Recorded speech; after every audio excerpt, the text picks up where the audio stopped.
Hi everybody, this is part 2 of my video where I talk about my childhood, particularly the abuse I suffered, the sexual abuse at the hands of my mother when I was a very young child.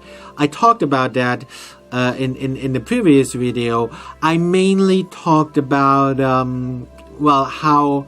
how it was possible for my mother to do that, what led her to do that. I didn't explain, I didn't describe the sexual abuse in detail. I don't think that's necessary, and I don't know if that's appropriate for YouTube. And of course, it's also still a little difficult for me to talk about. But I've actually already written it down because I'm working on my autobiography.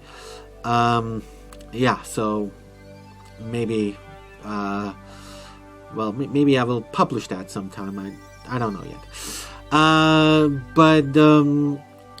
At the beginning of the last video, I explained that the main reason I want to do this video is because of the people who knew me as a child. Because, like I said, my mother separated me a lot from society, but there were some very few people who did have contact with me as a child, and they just thought I was weird, because I was very timid, I was very shy and very timid because of the abuse I suffered. The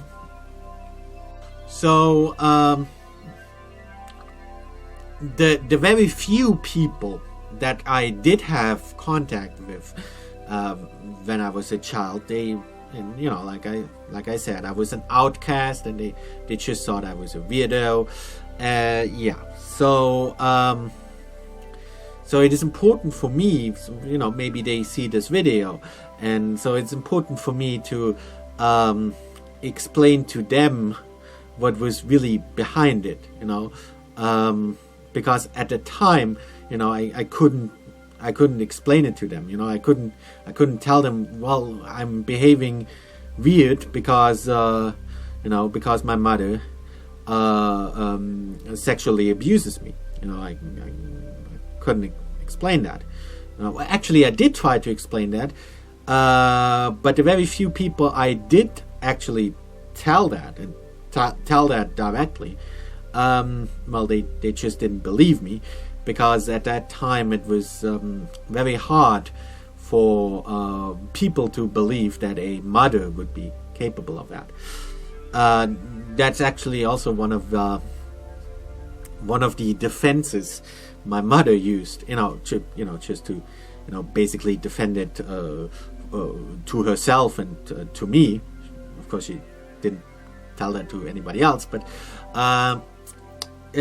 she actually said that to me. She said to me that, that women would not be capable of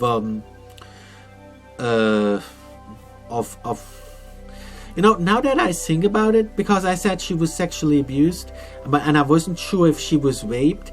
Now that I think about it, I realize she must have been raped, and that child she was forced to abort must have been the child from the rape, because in her eyes there was no sexual abuse. There was only rape.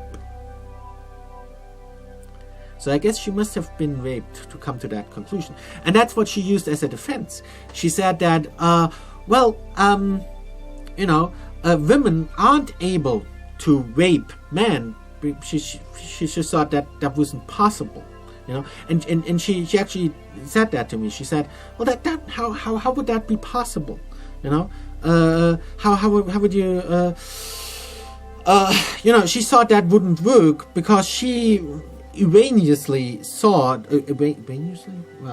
she was under the impression, she was thinking that a man has control over his penis, and whether his penis is in a certain state or not. She thought that a man consciously is able to consciously control that. So she thought that because of that, it would be impossible for a woman to rape a man, because it wouldn't work if the man wouldn't want that. So that's what she thought. And that was also one of the reasons why she did what she did to me, is because she basically automatically assumed that that I wanted this, even though of course I didn't want, but that was one aspect. And the other aspect is that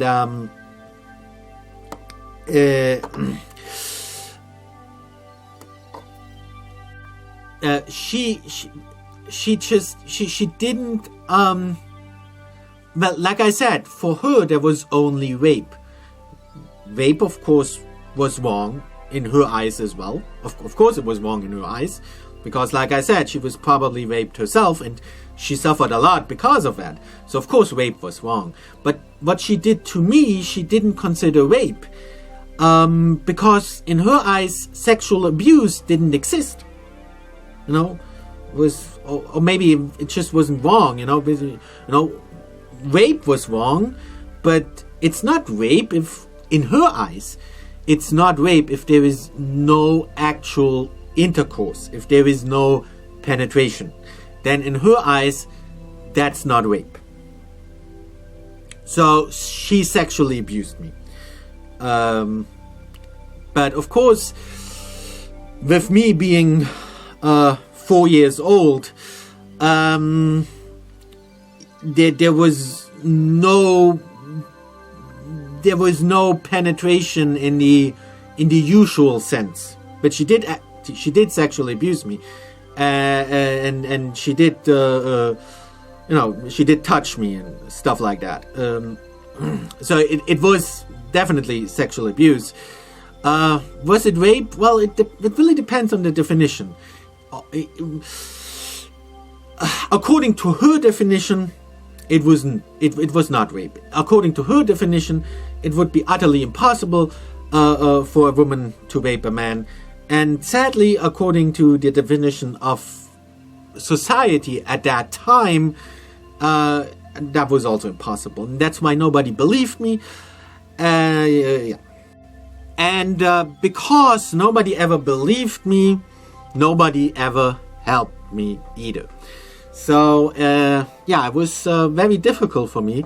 Not only the sexual abuse when I was 4 years old, but also growing up was very difficult for me, especially because, like I said, no one believed me, no one helped me. So nobody was there to check on me. Nobody was there to prevent my mother all the evil things that she did, to prevent my mother to do all the evil things she did. I just didn't have any help, and it was very very difficult for me. So the only thing I could do was run away, which I did. Like I said, I tried to get help, but but since getting help didn't help, the only thing I could do was run away. And of course the authorities, it would have been great if the authorities would have helped me, but as it was, I was completely on my own. And especially after I ran away, I was completely on my own. I didn't have anybody looking after me. I had to look after myself. I ran away when I was 15 years old, and I never came back to my mother after I ran away with 15 years.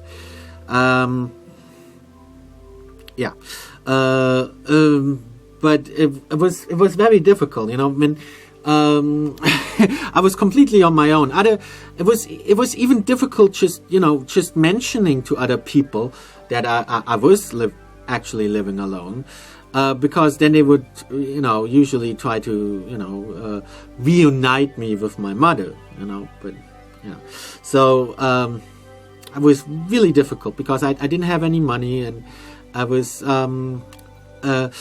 I did have a place to stay, but it was just, a very small apartment, living completely by myself, and having to earn money myself. With 15 years old, that's difficult, So anyway, I never had a normal family. I never had a normal environment, and I never developed any social skills because, like I said, I didn't have any social environment basically.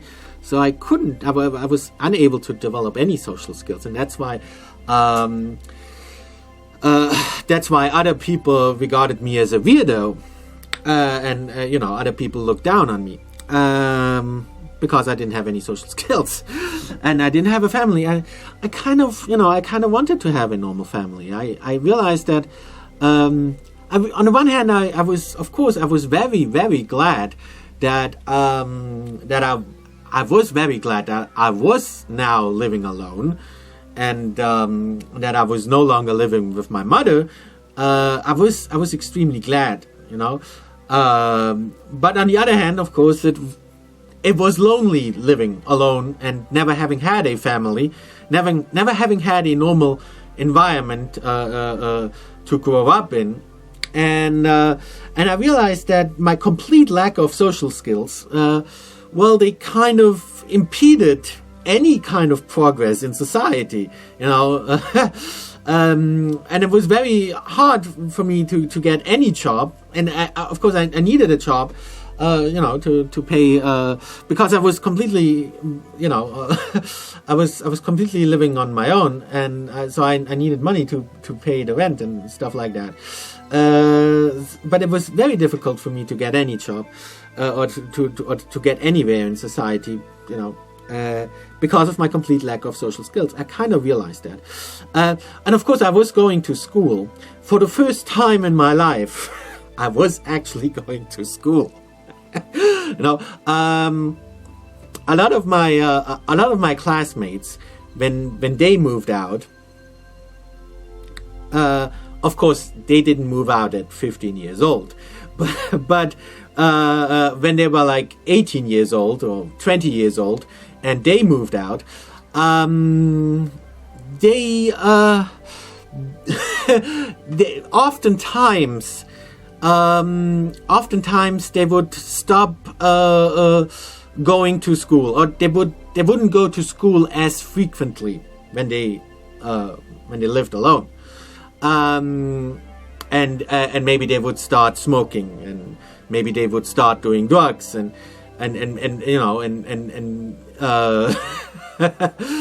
stuff like that. For me, it was the other way around. Actually, my mother. I don't even know if I should mention this, because if I mention it, people might not believe it. But my mother was, let's just say my mother was, she wasn't drinking a lot, but she was drinking, and she was smoking a lot, 2 packs a day, and she was also, not regularly, but occasionally taking drugs. And because she, like I said, she wanted me to have the best childhood, and because because she was kind of, like I said, she wanted me to have a different childhood, and she wanted me to have, if I said I wanted to have. If I told her at like 5 years old, if I could have told her that, of course a 5-year-old wouldn't ask for that. But if at 5 years old I asked her, I would have asked her for I don't know, for cigarettes or for alcohol or even for recreational drugs, she would have given them to me. She actually asked me, a lot of times. But I was seeing what it. I saw what it did to her, so of course I wasn't gonna. I wasn't gonna take that stuff, she was a great example to me, showing me what the stuff did to her. So I didn't do that. So when I was living alone, I was the complete opposite of other kids living alone. And for the first time I went to school, because I didn't previously, not really. In my country, it is illegal not to go to school. In my country, you have to go to school, but most of the time, my mother didn't send me to school. So for the first time, I was going to school regularly after I was living alone. Of course, maybe you have some questions how exactly this worked and stuff. It's also pretty much specific to my country, and well, I could go into the specifics, but it would, the video would be getting too long. So anyway, I needed to develop social skills, and and since I was going to school, my English teacher came up to me and he said, "Hey, you speak good English. In the 11th grade, you have the opportunity to be an exchange student," I agreed. And one of the main reasons I agreed to be an exchange student is because I thought, well, great, I'm gonna live with a host family. I'm gonna live with a host family in the U.S. and for the first time, I will be living with a family. That's super duper awesome. That's great, because that's just what I needed, to see what living with a normal family is like, and to develop those badly needed social skills. I never had a chance of developing. Of course, that was at the time it seemed like the right thing to do, but I realized, of course, now that it wasn't the right thing to do. I realized that, and that's the main reason I'm doing this video, is for those host families, the host families I stayed with in the US. Because maybe you were wondering, like I said, this video, like I said at the beginning of the last video, when I talked about more specifically about my childhood and about how the sexual abuse developed. I said that I was doing this video for the people who knew me as a child and who thought I was a weirdo. But why am I doing this video in English then, you're asking? Of course, I already did that video. I didn't do it in English, I did it in German. Why would I do the video in English? All the people who knew me as a child, they were all Germans. So there was no point in me for doing that sort of video in English, except of course for the host families. So this video is for the is my belated apology to the host families I stayed with in the US, because they had to help me develop social skills, which is not their purpose at all. So I have to apologize because I did misuse them in that sense. What I should have done. Well, I did do that. I did try to tell people that I was sexually abused and that I need help, but nobody believed me, nobody helped me. Of course, one reason for that is maybe because I was also, as I said, I was very timid because of that abuse. So, I at that time I didn't yet possess the necessary confidence to get the help that I would have needed to gain confidence. So that it's a paradox, because I didn't have confidence, I didn't get help, and because I didn't get help, I didn't get the help I needed to develop the confidence I needed, because I had no confidence at all. I was a mess.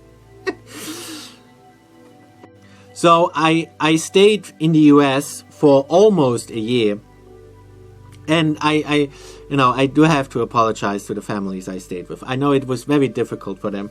I know it's how long is it now? It's like maybe it was 16 years ago. 16 years ago. So I'm sorry that I apologize only after 16 years.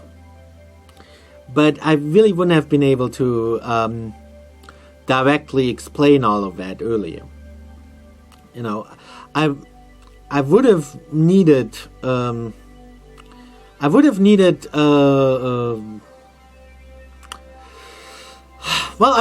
family. I would have needed maybe also, of course, psychological help. And I would have needed somebody to help me gain the confidence I need and to overcome all the terrible things that happened in my childhood. I didn't have that person, and nobody was believing me. So I realized the best thing I could do at that point, and I think it wasn't the best thing, but it was the best thing I could do at that point. There was nothing else I could do. I tried getting help from the authorities. They didn't believe me. So what was I supposed to do? Where was I supposed to go?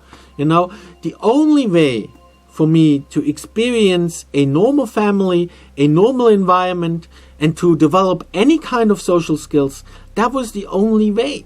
That was the only way. So it was a great opportunity for me to go to the US for almost a year. And of course, the reason it was just almost a year is because they eventually kicked me out. But it was almost a year. And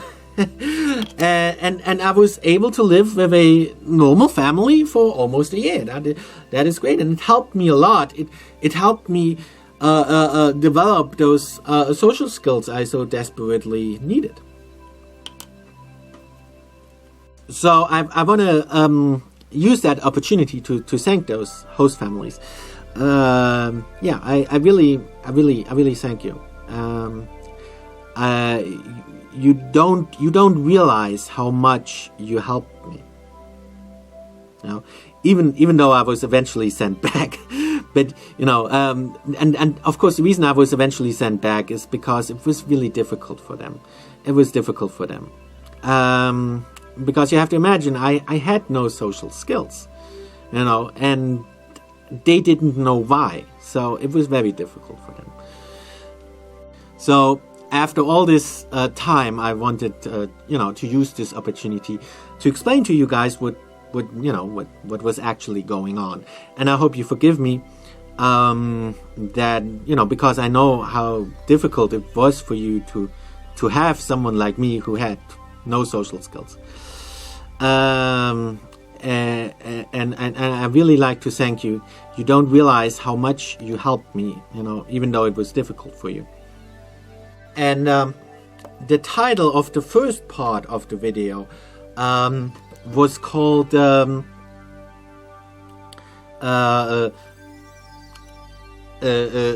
Sexual Abuse and Homophobia.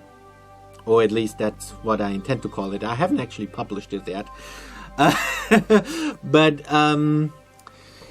another reason, like I said, when I talk about homophobia, I use the word literally, because literally homophobia means fear of man, and like I explained, that was one of the main reasons why my mother started to sexually abuse me, is because she was afraid of men. I explained all of that in a previous video. But another reason why I wanted to mention the term homophobia is because the first host family I stayed with in the US was it was a family, but it wasn't a family in the strict sense, because it was just one guy, and he was a great guy.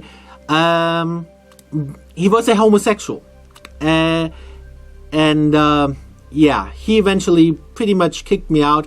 Or I had to leave. He was a great guy, and I really love him, and I really like to thank him. And I know he only kicked me out because it was really unbearable for him. It was difficult for him to have me, and I really apologize for that. And it was especially difficult for him because he thought I was a homophobe.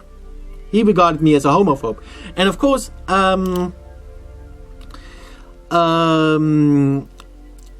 being a homophobe is in the eyes of a homosexual is the worst thing to be, you know. But I can understand why he thought I was a homophobe. So I also want to use this opportunity, you know, to explain to him what I couldn't explain to him back then, you know, because I didn't understand those things back then. Back then I didn't even realize that he regarded me as a homophobe, and I didn't realize that, you know, that was the reason why he eventually kicked me out, basically. You know? But of course, now that I think about it, I realize, you know, now I know what's going on, so I can explain that misunderstanding. As you can probably see, you know, me wearing My Little Pony shirt and all, I'm not a homophobe, and you know, maybe also you can see from the way I speak, or you know, the way I'm acting, I'm not a homophobe at all. And if you watch the previous video, you know that I'm not a homophobe. I can tell you that now. I couldn't have told you that back then because I was too timid, and I didn't even understand that you were regarding me as a homophobe.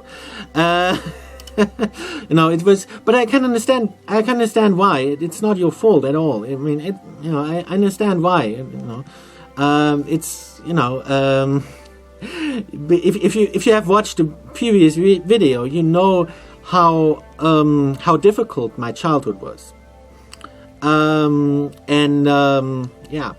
you know that my childhood was not at all, it probably wasn't at all the childhood you imagined. And I'm not at all the kind of person you imagined to be.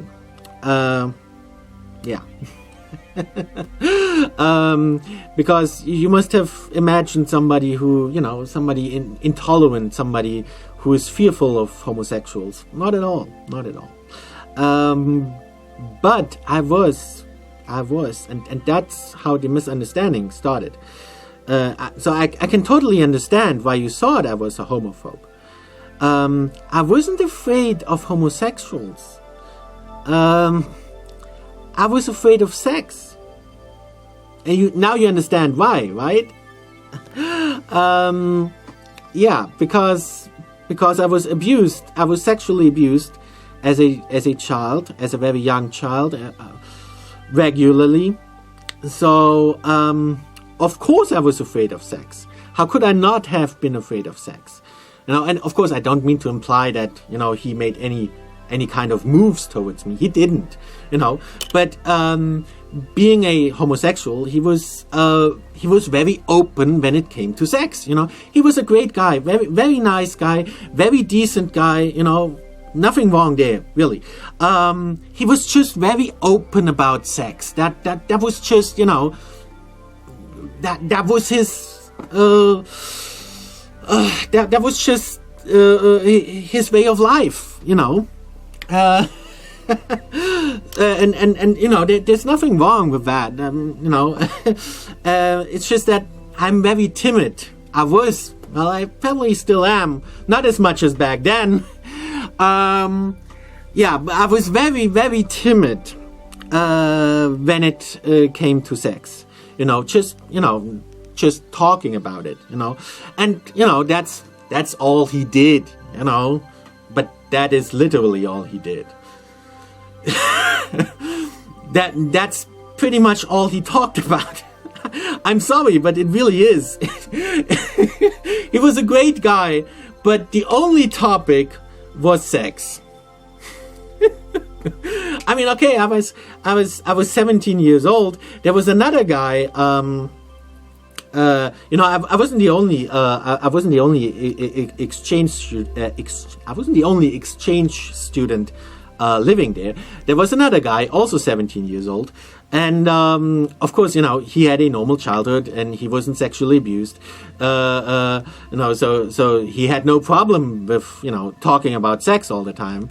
On the contrary, he loved it. He loved being able to be so open and to talk about all that stuff. Seen from that perspective, he was really a great guy.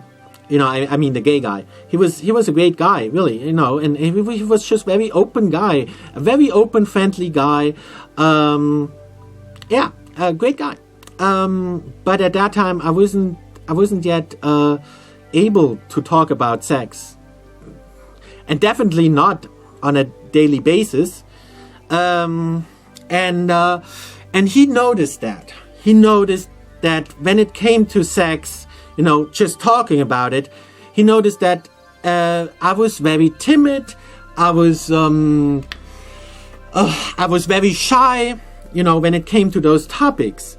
And of course, he didn't know why. He didn't know that it was because I was sexually abused as a child. He didn't know that. So he, of course, assumed that it was because I was a homophobe. I mean, that was pretty much the only reason he thought I was a homophobe.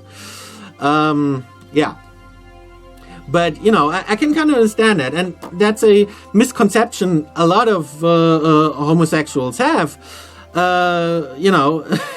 but they think that, when you, that's actually the tactic a lot of homosexuals use, to probe other people.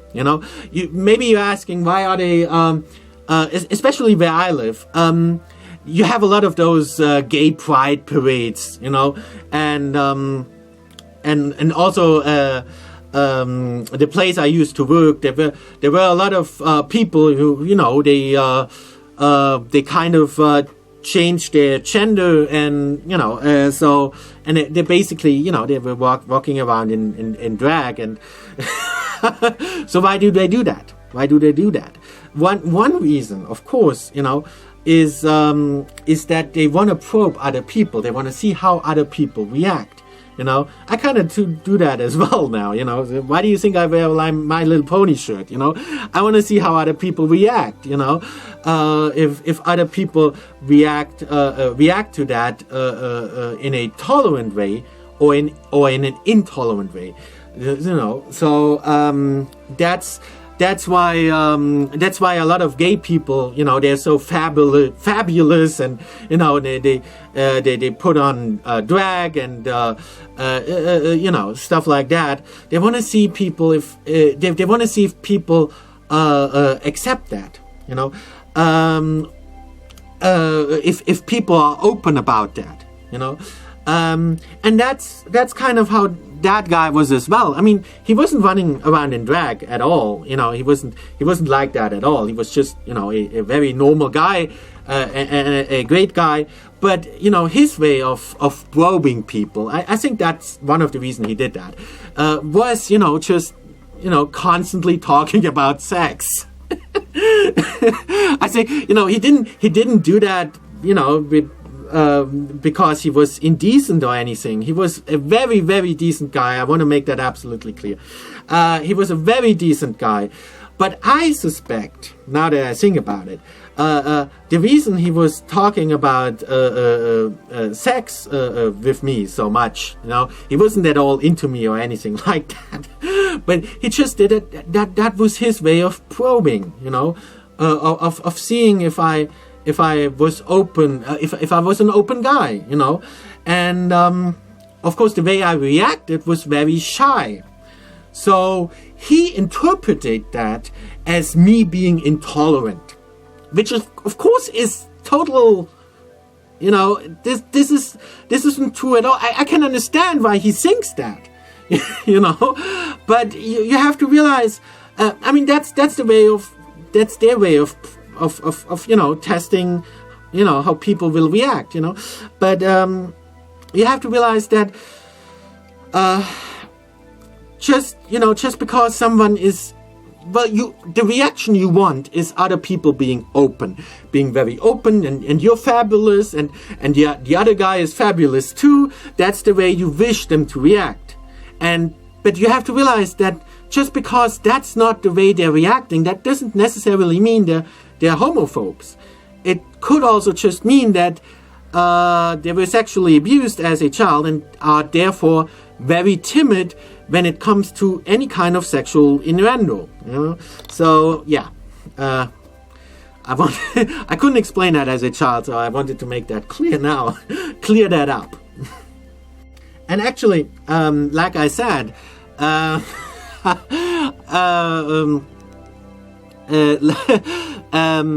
was actually, before I met that guy, and he would have never guessed that, because I was reacting so timid and so shy when it came to sexual topics. So he thought I was a homophobe, but in actuality, before I met that guy, I actually thought of homosexuals as being better people than other people. I really did. I don't anymore. Now I just think they're the same as everybody else, okay? There were some good guys and there were some bad guys in every group. In every group of people, because they're people, As long as they're people, you have good people and you have bad people, and you have good people and you have bad people in every group. I realize that now. Back then, I didn't.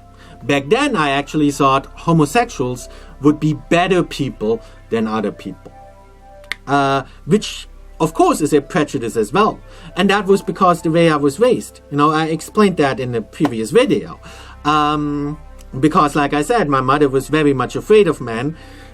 Because she was, like I said, she was sexually abused herself. And, of course, she was sexually abused by men. Yeah. She hated men, with the exception of gay men. And as I said, she organized gay people to play with me, when I was a very young child. I explained all of that in the previous video. So being around gay people was actually very normal for me. So I wasn't, and because of the education I received from my mother, I really did think that homosexuals would be better than other people, because like I said, my mother mistrusted straight men, so hated straight men. So that's the way I was educated. So it was actually very good for me to realize that homosexuals are just like everybody else, yeah. Okay. And they're not perfect either, and they're not. Also, one of the videos, I watched a lot of movies. I watched a lot of movies to prepare myself before I came to the US in order to because I wanted to be fluent in English. So one of the videos, one of the movies I watched was that one movie with Tom Hanks. I forgot the name. Tom Hanks plays a gay guy who has AIDS. I love that movie. And yeah, but it also it also strengthened my misconception of gay people being better than other people, because I thought, that of course that wasn't the only movie that I watched that was like that. I watched a lot of movies like that, and of course, you have some. Like I said, in every group of people, you have great people, like the character Tom Hanks portrays in that movie, but you also have not so great people in every group of people. But I had the impression that gay people, would be would all be especially tolerant and especially understanding, and then, well, that's not the case either. But of course, sometimes it's, and that's why I want to talk about that. Sometimes it's just because it's difficult for them to understand other people, and they have to understand, and that's why it's so important for me to do this video, because I really feel it's so important for them to realize that just because not everybody is responding in a fabulous way when they are fabulous toward them, then that doesn't mean that they're homophobes, and you shouldn't have such labels either. I mean, so what? Even if they were homophobes, does that mean that they're necessarily bad people? Like I said, it could just be that they were sexually abused and therefore they were shy. Should you therefore treat them as the enemy? Should you look down on them? Should you kick them out if they were a child and and you're the host family? Well, never mind. So I wanted to clear that up.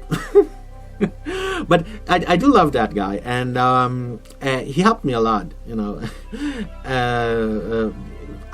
in understanding a lot of things. Because the way I talk about it now, that was the way I needed to talk about it back then, but I wasn't able to. I was too shy, I was too timid, and yeah. So especially when it comes to children, and I'm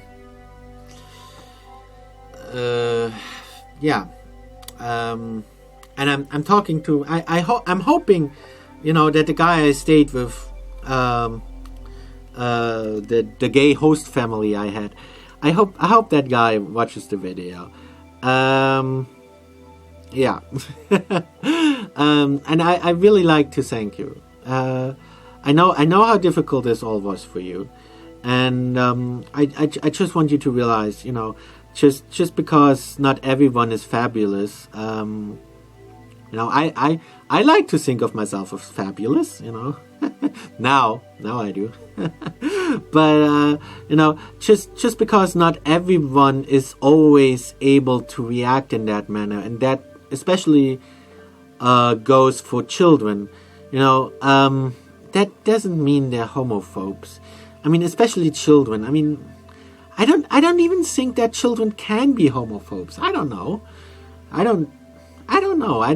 wouldn't regard children as homophobes, and especially not if you regard them as homophobes just because they're shy when it comes to sexuality. It doesn't have to mean that they're homophobes.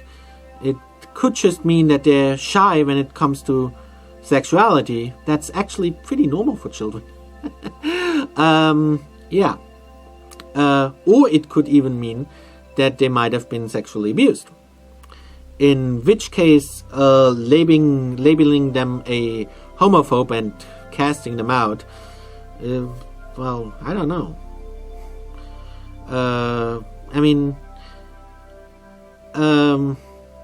I hated to see anybody.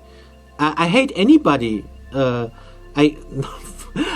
hate it if anybody. I hate it if anybody gets discriminated against. But